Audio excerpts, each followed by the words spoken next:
అండి.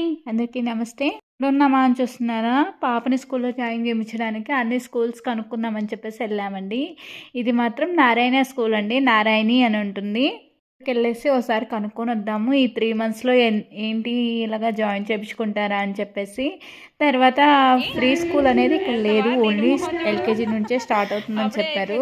ఇలాగ అలవాటు పడనీకి అంటున్నారు కదా! రోజు 1 అవర్, 2 అవర్స్ ఉంచేసి వెళ్ళడానికి మేము ప్రిన్సిపల్ సార్‌ని అడిగేసి కనుక్కుంటామని చెప్పారు. వేరే స్కూల్‌కి కూడా వెళ్ళాంలేండి. అన్ని స్కూల్స్ అలా తిరుక్కుంటూ వచ్చాము. ఏది మంచిగా ఉంటుందా అని. ఇంక తిరిగి తిరిగి అలసిపోయారు కదా! పిల్లలకి ఏమైనా స్వీట్స్ తీసుకుందామని చెప్పేసి ఇలాగ వచ్చేసామండి. ఈ ఫ్రీ స్కూల్‌కే మేము ఎన్ని స్కూల్స్ తిరుగుతున్నామో అండి. అసలు పిల్లల కోసం మొత్తము కాలేజ్ ఫీజు, స్కూల్ ఫీజు అన్నీ కలిపి కూడా వీళ్ళ ఎల్‌కేజీ స్కూల్ ఫీజు మీద కూడా కట్టి ఉండరు మా అమ్మ వాళ్ళు.